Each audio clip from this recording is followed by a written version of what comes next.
بسم اللہ الرحمن الرحیم۔ حضرت عبداللہ بن عباس رضی اللہ تعالیٰ عنہ سے روایت ہے کہ ملک شام میں ایک یہودی رہتا تھا۔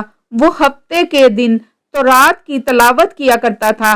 ایک دفعہ تورات کھولی تو اس نے 4 جگہوں پر حضور اکرم صلی اللہ علیہ وسلم کی تعریف و توصیف دیکھی تو یہودی نے وہ جگہ کاٹ کر جلا دی۔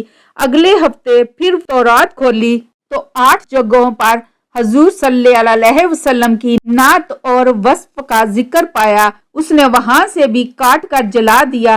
تیسرے ہفتے تورات کھولی تو یہی ذکر 12 جگہ موجود تھا۔ یہودی یہ سوچنے لگا کہ اگر میں یوں ہی کرتا رہا تو ساری کی ساری تورات اس ذکر سے پر ہو جائے گی۔ اپنے ساتھیوں سے پوچھنے لگا کہ حضرت محمد صلی اللہ علیہ وسلم کون ہے؟ تو انہوں نے جواب دیا کہ تمہارے لیے بہتر یہی ہے نہ تو تم اسے دیکھو اور نہ وہ تجھے دیکھیں۔ یہودی کہنے لگا کہ تورات کی قسم مجھے اس کی زیارت سے نہ روکو۔ تو ساتھیوں نے اجازت دے دی اور وہ اپنی سواری پر سوار ہو کر رات دن منزل با منزل چلتا رہا۔ مدینہ منورہ کے قریب پہنچا تو سب سے پہلے حضرت سلیمان فارسی رضی اللہ تعالیٰ عنہ سے ملاقات ہوئی۔ ان کے حسن کو دیکھ کر سمجھا کہ یہی محمد صلی اللہ علیہ وسلم ہیں۔ حالانکہ آپ صلی اللہ علیہ وسلم کو اس دنیا سے سفر کیے 3 دن ہو چکے تھے۔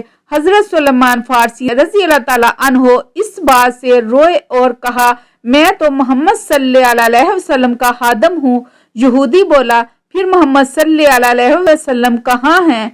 اب سلیمان فارسی رضی اللہ تعالیٰ عنہ سوچنے لگے کہ اگر وصال کی خبر سناتا ہوں تو یہ واپس ہو جائے گا، اگر یہ کہہ دوں کہ موجود ہیں تو جھوٹ ہوگا۔ بالآخر حضرت سلیمان فارسی رضی اللہ تعالیٰ عنہ یہودی سے کہنے لگے کہ میں تجھے حضور صلی اللہ علیہ وسلم کے صحابہ کے پاس لے چلتا ہوں۔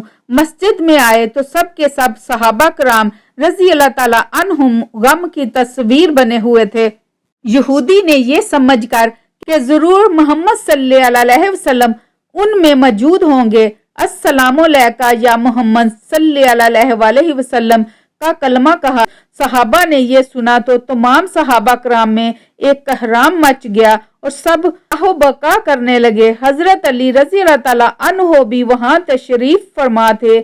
آپ رضی اللہ تعالیٰ عنہ اس سے مخاطب ہو کر فرمانے لگے اے حضور صلی اللہ علیہ وسلم کے بارے میں پوچھنے والے، تجھے آپ صلی اللہ علیہ وسلم سے کیا کام ہے؟ اس نے کہا میں یہودی عالموں میں سے ہوں اور 80 سال سے تورات کا مطالعہ کر رہا ہوں۔ اس میں اللہ تعالیٰ نے بہت سے مقامات پر اپنے نبی محمد صلی اللہ علیہ وسلم کا ذکر بڑی تفصیل سے کیا ہے اور میں اسی ذکر سے متاثر ہو کر آیا ہوں۔ اس نے مزید سلسلہ کلام جاری رکھتے ہوئے کہا اور اب میں آپ صلی اللہ علیہ وسلم کے ہاتھ پر بیعت کرنے حاضر ہوا ہوں۔ حضرت علی رضی اللہ تعالیٰ عنہ نے فرمایا اے اجنبی، شاید تجھے معلوم نہیں کہ حضور صلی اللہ علیہ وسلم کا 3 دن پہلے وصال ہو چکا ہے۔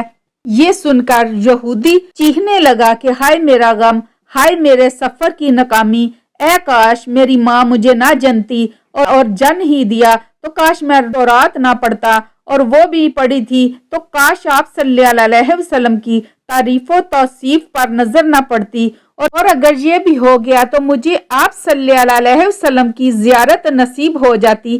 پھر کہنے لگا کہ کیا تم میں سے کوئی ان کی اولاد ہے جو مجھے حضور اکرم صلی اللہ علیہ وسلم کے اوصاف اور حلیہ مبارک کا تعارف کرائے؟ حضرت علی رضی اللہ تعالیٰ عنہ آگے بڑھے اور فرمایا میرا نام علی ہے۔ یہودی بولا میں نے آپ کا نام بھی تورات میں دیکھا ہے۔